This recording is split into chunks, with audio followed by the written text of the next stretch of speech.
सब जोर से बोलिए सेवा सेवा, क्योंकि आज भलावी पैन कड़ा का कार्यक्रम है और भलावी पैन कड़ा भलावी कुनबा बहुत बड़ा कुनबा है। मैं भी देवरावन भलावी भाला भलावी हूँ। भाला भलावी, भौर भलावी, कई प्रकार के भलावी अपने में है। उसी में अभी सियाने चर्चा कर रहे थे, गोंडेरा में भी भलावी है। तो भलावी समुदाय एक भलावी गोत्र है और उस गोत्र से संबंधित आपको लगभग 35 से ज्यादा प्रकार के भलावी मिलेंगे, सिर्फ एक दो प्रकार के भलावी नहीं है। मेरा जो पैन कड़ा है वो मोहली राही बाड़ा में है। आप लोग तो कब बैठा है पता नहीं, हमारा हर साल हम बड़देव को आज चढ़ते हैं, पूरा सियाने बैठ के मांदी होती है। तो आइए सर्वप्रथम आज इस भलावी पैन कड़ा के जो आपका इस कार्यक्रम जो आज यहाँ पर बोरिया में संपन्न हो रहा है, इस कार्यक्रम में हम सभी मिलके कुछ नारा हम लगाते हैं और उन नारों से भी आपको सीखने के लिए मिलेगा। सबसे पहला, भलावी पैन कड़ा था, भलावी पैन कड़ा था। भलावियों की धार्मिक व्यवस्था को संचालन करने वाले हमारे गोंडी धर्मगुरु पांदीपारी कोपार लिंगोता। हम सबके भलावी, परतेती, सरयाम, उइके जितने भी सरनेम हैं, ये सभी गोत्र बनाने वाले और हमारी व्यवस्था के महागुरु, हम सभी के पैन कड़ा और गोंडी धर्म दर्शन के, पुनेम दर्शन के महागुरु पांदीपारी कोपार लिंगोता। हम सबकी गोत्र व्यवस्था बनाने वाले पांदीपारी कोपार लिंगोता। आप और हम सबकी जिन्होंने गोत्र को बनाया, 6 देव, 1 देव से लेके 7 देव सागा और 7 देव से लेके 8 से लेके 12 देव सागा तक जो 5 भूमिका थे और 1 से 7 देव तक हमारी जो गोत्र व्यवस्था चली है, उन सबको बनाने वाले और हमारे उइके परतेती सरनेम बनाने वाले कौन थे? लिंगो बाबा। कौन थे? आज पैन कड़ा में आए, सब सीख के जाइए। आज धार्मिक चर्चा है और आज ये धार्मिक चर्चा आपका ये छोटा भाई, आपका ये बेटा देवरावन भलावी आपके समक्ष सारी चीज बताएगा। सबसे पहली चीज, हम सबकी गोत्र बनाने वाले लिंगो बाबा, उनको पूरा नाम क्या है? रूपोलंग पांदीपारी कोपार लिंगो। क्या नाम है? रूपोलंग, बोलिए, पांदीपारी कोपार लिंगो। ये हम सबकी गोत्र बनाए हैं। 750 से ज्यादा गोत्र व्यवस्था बनाई है और ये गोत्र व्यवस्था जो बनाई है, ये गोत्र व्यवस्था जो संचालित की गई थी, ये कहां से संचालित की गई है? कोयली कछारगढ़ से। कहां से? कोयली कछारगढ़ में 33 बच्चे थे। 33 बच्चे से गोत्र व्यवस्था हमारी बटी हुई है। उदाहरण के तौर पे जैसे कि तुमड़ा, मड़ा, मरकाम, मरका, मड़ा, मड़ा मतलब पेड़ होता है, वैसे भलावियों का भी है। मैं भलावी हूं।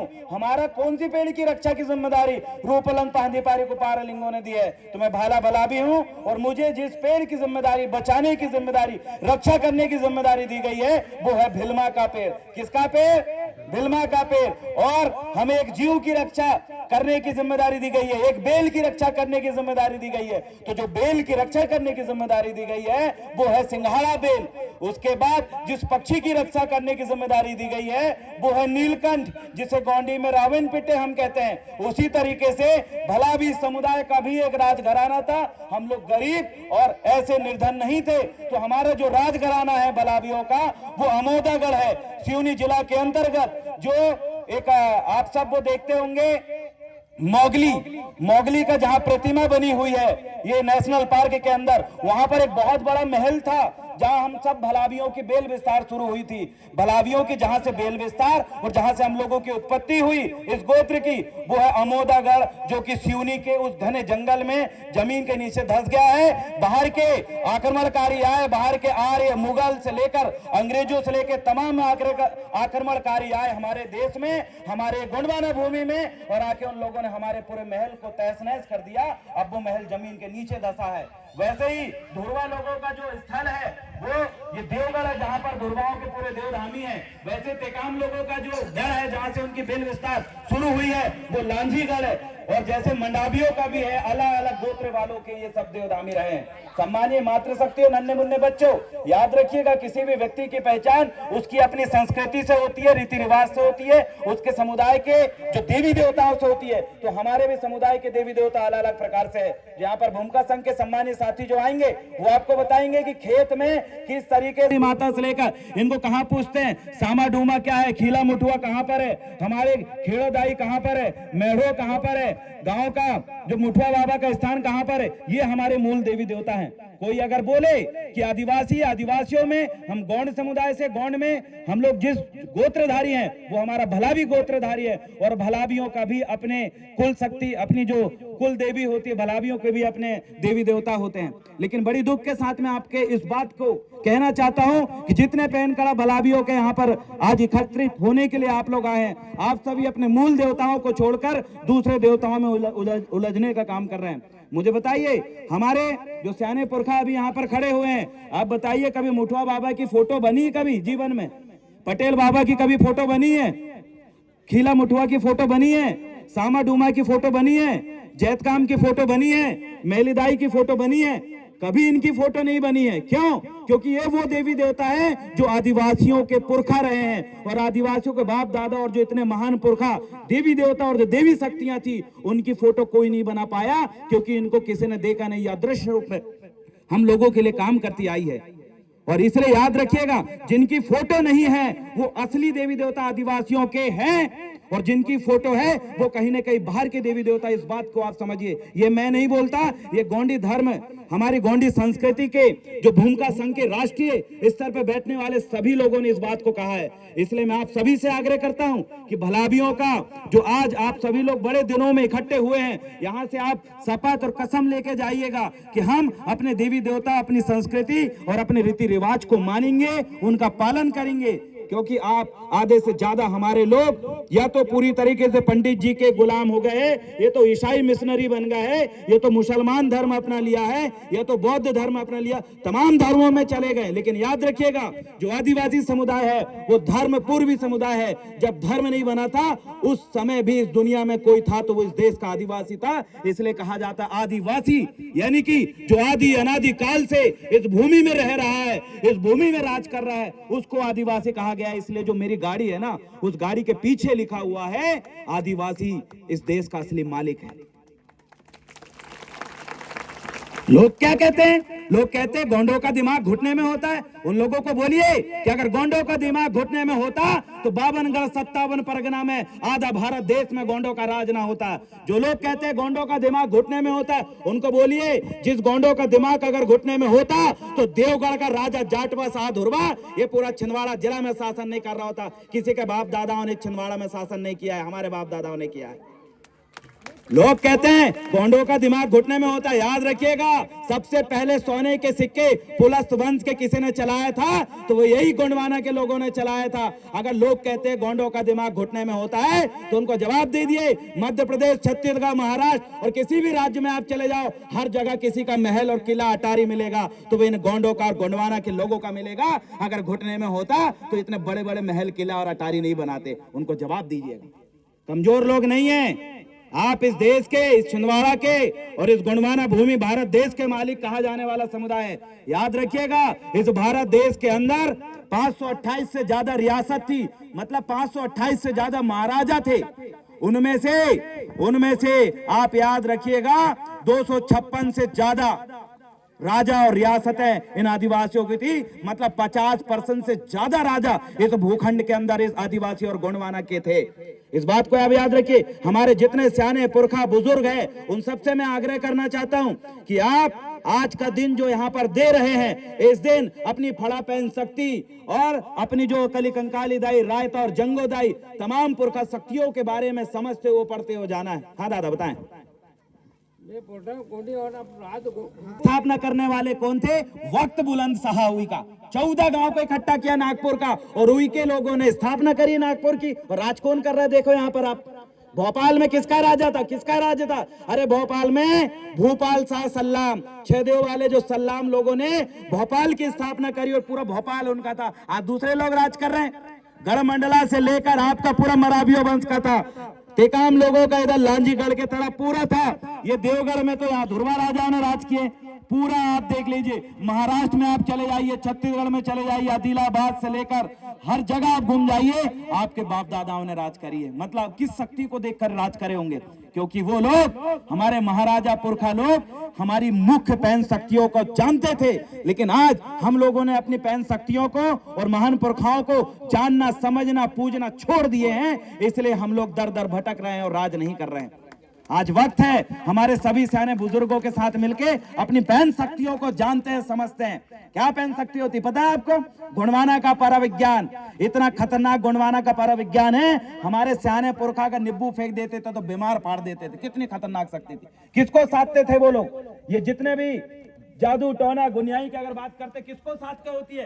गणेश भगवान, लक्ष्मी जी और दुर्गा जी को साधने से गुनियाई गाड़ी नहीं होती थी। किसको साध के करते हैं जादू टोना वाले लोग? आपके गांव के मुठुआ को साधते हैं, आपके गांव को मेढ़ों को साधते हैं। मतलब असली शक्ति तुम्हारे गांव के मुठुआ में, जबकि एक जादू टोना करने वाला व्यक्ति गांव के मुठुआ को साध के जादू टोना कर देता है। क्या आप में इतनी शक्ति नहीं है कि आप उस गुनियाई गाड़ी और जादू टोना को जो आप मुठुआ बाबा के सामने माथा झुका के भी आप खत्म कर सकते हो? इस चीज को आप कैसे भूल गए? अरे जो गलत कर सकता है वहीं पर जाके आप सही भी कर सकते हो। लेकिन कारण क्या है? मुठुआ आपका अव्यवस्थित हालात में पड़ा है, मेढ़ों का आपका आता पता नहीं है, पनघट के पनियारिन का पता नहीं है, दैयत का पता नहीं है और सामा डूमा का पता नहीं है। कई दिन से मैली छठी नहीं है। कई दिन से ये सगा समुदाय अपने ही गोत्र व्यवस्थापक पांदी पारी रूपोलंग पांदी पारी कोपार लिंगों का जानता नहीं है। यही समुदाय 88 शंभू शेख, एक शंकर भगवान ने 88 शंभू शेखों ने 88 शंकर भगवानों ने इस चौड़ागढ़ के अंदर राज किया। वो हमारे समुदाय के थे। प्रथम शंभू कोसोडूम आदिमानव सम्राट से लेकर अंतिम शंभूर पार्वती तक 88 पीढ़ी ने हमारी इस चौड़ागढ़ बड़ा महादेव से राज करी है। उसी को सत्ता का केंद्र कहा गया है गुणवाना का। 5 भूखंड भूमि में, जिसे गुणवाना भूमि कहते हैं, संयुग गारदीप, संयुग खंड, हमारे पुरखाओं ने इस भूमि में राज करें। आप इस बात को समझिए। आप अपने पैन पुरखाओं को, अपने देवी देवताओं को भूले हैं, इसलिए आप भटके हैं। जिस दिन से आप अपने देवी देवताओं के पास आ जाओगे तो याद रखिएगा आपको भटकने की कहीं जरूरत नहीं है। लोग आपके पास आएंगे क्योंकि आपके पास शक्ति है। मेरे को बताइए, दूसरे देवी देवताओं को उठा के फेंक दो। अरे किसी की हिम्मत है मुठुआ को लात भी मारने की? मुठुआ को कोई लात भी नहीं मार सकता। और मुठुआ की स्थापना कोई करता है क्या? मुठुआ की स्थापना कभी कोई नहीं करता। मुठुआ स्थापित है कब से? सदियों, हजारों, लाखों सालों से हमारे पुरखाओं ने स्थापित करें। मेढ़ों की कोई स्थापना करता है क्या? कभी नहीं करता। गांव का जो मेढ़ो है, गांव का मेढ़ो सदियों से है। तो ये कुछ स्थान ऐसे हैं जिनको कोई परिवर्तन नहीं करता। आप सभी से मैं आग्रह करना चाहता हूं कि अपनी मूल शक्तियों को पहचानिए। और आइए, आज जो भलावी कुनबा यहाँ पर एकत्रित हुए, आप एक दूसरे की शकल याद रखिए। भलावियों में बड़े बड़े अधिकारी, कर्मचारी, नेता सब कुछ बन चुके हैं। ऐसे लोगों से दूर रहिए जो आपकी संस्कृति से आपको भटकाते हैं, जो आपको अपने धर्म, संस्कृति, भाषा के बारे में, रीति रिवाज के बारे में नहीं बता सकते। ऐसे लोगों को बोलिए कि हम जो आदिवासी हैं, हमारा क्या धर्म है। हमारा कोया पुनेम धर्म है, हमारा गोंडी धर्म है, हमारी ये प्रकृति ही धर्म है, हमारी संस्कृति ही धर्म है। हम लोग धर्मपूर्वी लोग हैं, इसलिए सभी धर्म इन आदिवासियों से निकला। ये मैं नहीं कहता, ये विदेशों के जितने बड़े साइंटिस्ट वो यही कहते हैं कि आदिवासी की संस्कृति से ही विश्व की सभी संस्कृतियों की जननी हुई है, पैदा हुआ है विश्व का सभी धर्म। इसलिए आप धर्म पूर्वी लोग हैं, किसी भी धर्म के चक्कर में क्यों पड़े? क्या जरूरत है हमें? किस चीज की जरूरत है? क्या नहीं है आपके पास? मुझे बताइए। आपके पास पैनपुर का देवी देवता नहीं है? अरे सामा डूमा खीला मुठुआ से लेकर तमाम देवी देवता आपके पास भरे पड़े हैं। क्या चीज चाहिए और एक धर्म के लिए? संस्कृति। अरे गोंडी संस्कृति अपने आप में एक अद्भुत संस्कृति है। क्या चीज चाहिए? भाषा। अरे आपकी गोंडी भाषा आपके पास है। क्या चाहिए? रीति रिवाज। अरे पूरा रीति रिवाज आपके पास बड़ा है। क्या चाहिए आपको? नाच गाना। अरे गोंडी गीत, गोंडी नृत्य, हर कुछ आपके पास है। सब कुछ आपके पास है। जब आपकी थाली भरी हुई है तो किसी की थाली में हम झांक के क्यों देखें? किसी के धर्म में हम क्यों घुसे? हमारे पास सब कुछ अपना है। कोई लोग आके, कोई मुस्लिम आके बोलते हैं कि ये मुसलमान है आदिवासी, कोई ईसाई आके बोलते हैं ईसाई आदिवासी, कोई पंडित जी आके कहते हैं हिंदू आदिवासी। तो पूछिए पंडित जी से, ईसाई से और मौलवियों से कि बताइए हम 6 देव वाले, हमारे 6 देव का नाम क्या है? नहीं बता पाएंगे। पूछ के देखिए, उनसे पूछिए कि हम, हमारे जो ओरिजिनल पुरखा है ना, चल हमारे फड़ा पहन शक्ति के बारे में बता, नहीं बता पाएगा। मुठुआ के बारे में बता, पंडित जी, मौलवी और पादरी पूछा, नहीं बता पाएगा। खीला मुठुआ के बारे में पूछ के देखो, जैत खाम के बारे में पूछ के देखो, दैयत के बारे में पूछ के देखो, नहीं बता पाएगा। क्यों? अरे वो उसका आपके बारे में जानते ही नहीं है ना, तो क्या बताएगा? क्यों नहीं जानता? क्योंकि आपके ऑलरेडी भूमि का पंडा है जो सब कुछ जानते हैं, दूसरे लोग नहीं जानते। अरे 6 देव वाले तो अहेदाल, महेदाल, अपदाल, गोंगो करके आपके पूरे देवी देवता है। 7 वाले हैं तो इसमें धंटावा, धंठाई, भूइंदा से लेकर भंडसारा से लेकर तमाम पैन शक्ति आपकी है। सब कुछ है आपका। लेकिन आपको ना गोत्र के 6 देव वाले, इतना 6 देव के नाम पता नहीं, वो 6 देव का गढ़ का नाम पता नहीं, वो 6 देव वाले आप जो गोत्रधारी हो उसका टोटम चिन्ह क्या है वो आपको नहीं पता, आप कौन से वंश के हो आपको वो नहीं पता। अगर आपको पता ही नहीं है कुछ भी तो लोग बोलेंगे कि ये तो आदिवासी है ही नहीं है भैया, इनको कुछ पता ही नहीं है। इसलिए मैं आप सभी से निवेदन करना चाहता हूं, आज हमारे जो भूमिका पंडा यहाँ पर आए हैं वो आपको इन सारी चीजों के बारे में बताएंगे। नहीं पता तो आज आप जान के जाइएगा। मेरे पास ज्यादा समय नहीं है, मैं वकालत करता हूं, वकील भी हूं और गोंडी धर्म संस्कृति की रक्षा के लिए दिन रात लड़ने वाला युवा हूं और साथ में दादा हीरा सिंह मरकाम और दादा मनमोहन साहब भट्टी जी के मिशन पे चलने वाला व्यक्ति हूं। इसलिए हमसे कोई टकराता नहीं है, क्योंकि हम सब जानते हैं, हम धर्म संस्कृति के बारे में जानते हैं, हम अपनी गोंडी बोली भाषा से लेकर रीति रिवाज के बारे में जानते हैं। हम तो एक एक चीज लोगों के सामने प्रस्तुत करते हैं, लोग हमारा जवाब नहीं देता। क्यों? क्योंकि हमारे बाप दादा, हमारे पुरखे, हमारे भलावी परिवार के जो पुरखे रहे हैं वो कमजोर नहीं थे।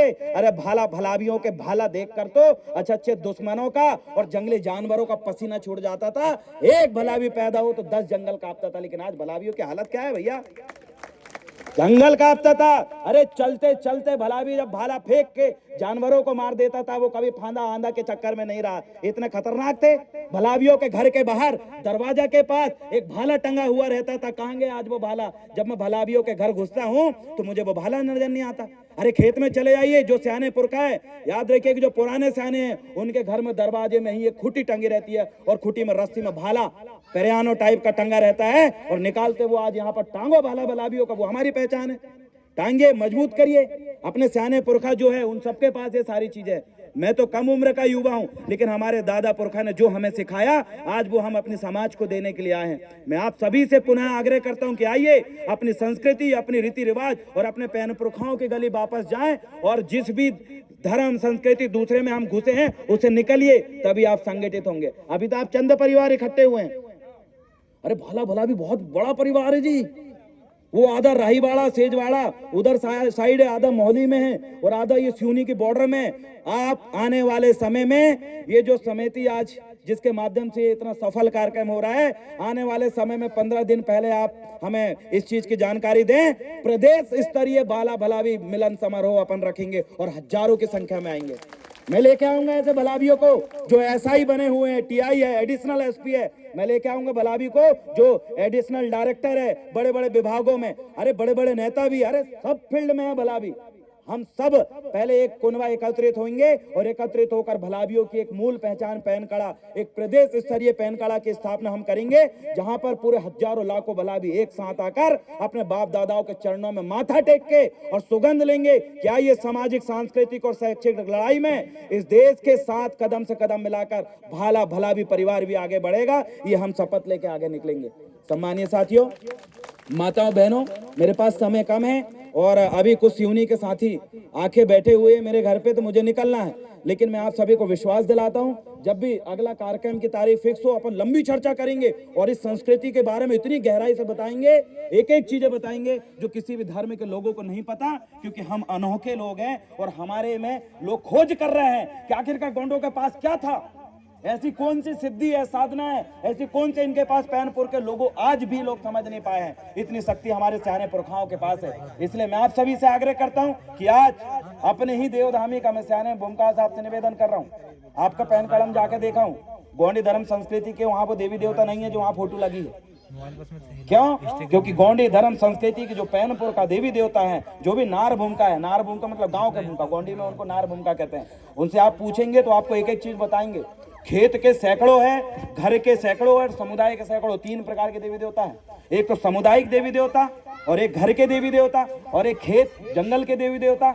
ये हमारे तीनों प्रकार के बारे में आपको समझाना पड़ेगा, एक एक चीज है। और रीति रिवाज भी, शादी कैसे करना है, कैसे गोत्र व्यवस्था है, ये भी आप आज बताएंगे इनको कि 1 से लेकर 7 देव तक के जो देव थे, 1 2 3 4 5 6 7 देव, तो 6 देव तक के जो देव है उनको 6 में क्यों डाला गया, 7 वाले को 7 में क्यों डाला गया, जबकि छत्तीसगढ़ और इधर मंडला साइड जाएंगे 3 देव 4 देव भी है, इसके बारे में 5 देव भी है। इसके बारे में पूरी चर्चा करके ही आप यहाँ से जाइएगा। और जब भी शादी विवाह हो तो सम और विषम देव में हमारे कैसे होते हैं। इधर तो सम और विषम में होते हैं, महाराष्ट्र में चले जाओ तो सम विषम में नहीं होते।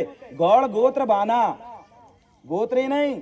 महाराष्ट्र में आप किसी से रिश्ता नाता करोगे तो बोले गढ़ कहाँ तुम्हारो भैया, पहले जो बताओ गोत्र का और बाना क्या है। जैसा हमारा क्या है, हमारा जो है नगोरी, नगोरी बाना है, नगोरी बाना नाग। मेरा जो बाना है उसमें वो है खड़ा है ऐसा, क्या बोलते तलवार खड़ी वाली, उसमें ऐसा नाग लपटा हुआ ऐसा, तो उसको कहते हैं नगोरी बाना। वो नगोरी बाना वाला मैं हूँ। आपका बाना क्या है, कोई का बिच्छल खड़ा रहता है, इस तरीके से आप सब पता करिए आपका बाना क्या है, खाड़ा क्या है, कौन सा पेड़ की रक्षा आप करेंगे, कौन सी जीव की रक्षा करेंगे, इन सारी चीजों को आप समझना। क्योंकि मैं जो भलावी हूं वो नाग को हम नहीं मारते, वो बंद है। एक रक्षा करेगा और एक उसको मारेगा, एक रक्षण और भक्षण। जैसे कुमरे बकरी नहीं मारेगा, क्यों? क्योंकि एक बकरी खाएगा और एक बचाएगा। हमारे में रक्षण और भक्षण की संस्कृति है, तो इसको कहते हैं प्रकृति का संतुलन बनाना, कि कैसे इस क्लाइमेट को बदलने से, क्लाइमेट चेंज को रोकना, अंग्रेजी में कहते हैं, हिंदी में प्रकृति के संतुलन बनाने के लिए जिस रूल्स और रेगुलेशन और गोत्र और टोटम की व्यवस्था की गई है, उसी को गौंडी संस्कृति कहती है। और पूरी दुनिया की संस्कृति इसके सामने फीकी है, क्योंकि एकमात्र पूरे विश्व में एकमात्र ऐसी आदिवासी और गुणवाना कल्चर है, संस्कृति है, जो प्रकृति का संतुलन के लिए अपने गोत्र टोटम की व्यवस्था बनाई है। बाकी दुनिया में कोई संस्कृति नहीं है जो प्रकृति के रक्षण की बात करती है, ऐसी कोई संस्कृति नहीं। आपके पास सब कुछ अमूल्य है, आपके पास ऐसी चीज है जो दूसरे के पास नहीं है। कोई चंदन की लकड़ी अगर ऐसे व्यक्ति के हाथ में दे दे जो नहीं जानता, तो चूल्हों में लगा के उसको अंगार बार देगा, लेकिन जो जानता है तो उसको माथे पे तिलक लगाएगा। वैसे ही आपकी संस्कृति को छोड़कर आप ऐसे ऐसे जगह जाकर अपना समय बर्बाद कर रहे हैं, तो हमें बहुत दुख होता है। सम्मानीय सयाने बुजुर्गों, आइए अपने देवी देवताओं को आज इस मंच से नमन करते हैं और उनको याद करते हुए कुछ नारा अपन लगाते हैं। फड़ा पहनता, सजोर पहनता, सजोर पहनता, हम सबके गोत्र व्यवस्थापक पहंदी पारी कुपार लिंगोता, हम सबको जन्म देने वाली दाई नर्मदा था, हम सबका भार उठाने वाली गुणवाना भूमि था। पहली पीढ़ी से लेकर अंतिम पीढ़ी तक शंभू शेखों ने राज करे, 89 शंभू शेख पीढ़ी था। 52 गढ़ों की रण चंडी था, हम सबके घर के पैन पुरखा था, खेत के देवी देवता था, दादा मोतीरावन कंगाली था, हम सबको कोयापुरेम का मार्ग लिखकर बताने वाले दादा मोतीरावन कंगाली था, हम सबके हक और अधिकार की राह चलने और लड़ने के लिए सिखाने वाले दादा हीरा सिंह मरकाम था। छिंदवाड़ा जिले के अंदर हम सब गुणवाने के लोगों के लिए लड़ने वाले दादा मनमोहन साहब भट्टी था, और भलावी परिवार था। बहुत बहुत धन्यवाद आप सभी भलावी परिवार के नन्हे मुन्ने बच्चे, मातृ शक्ति, सियाने बुजुर्ग, मैं आप सभी के साथ लगातार खड़े रहूंगा। जब भी जरूरत पड़े इस भलावी परिवार को, तो याद रखिएगा, अभी ये छोटा भलावी आपका बेटा आपके साथ है। कानूनी तौर पे भी हम लड़ सकते हैं, और गैर कानूनी तौर पे अगर कहे तो हम उसमें लड़ने में पीछे नहीं है। क्यों? अरे 150 किलो का बराव अगर अपन कंधे में रख के भी अगर दौड़ने के लिए बोले तो 10 किलोमीटर दौड़ते रहेंगे, लेकिन रुकेंगे नहीं। इतने ताकतवर है हम लोग, कमजोर नहीं है, इतने बलशाली है। हम बोल सकते हैं, लड़ सकते हैं, हर चीज कर सकते हैं। क्यों? क्योंकि गोंडों का दिमाग घुटने में नहीं है। अरे गोंडों का दिमाग अगर घुटने में रहता तो 52 गढ़ और 57 परगना में हम राज नहीं करे होते। 1750 साल हमने राज करे। जितने भी विदेशी आक्रमणकारी आए उन्होंने 100-200 साल ही राज करे दादा, लेकिन 1750 साल राज करने वाला कोई अगर समुदाय था तो वो आज यहाँ पर बैठे हैं। आप सभी को माता झुका के सादर सेवा जोहार, ये देवरावन भलावी का सेवा जोहार आप स्वीकार करें। बहुत बहुत धन्यवाद।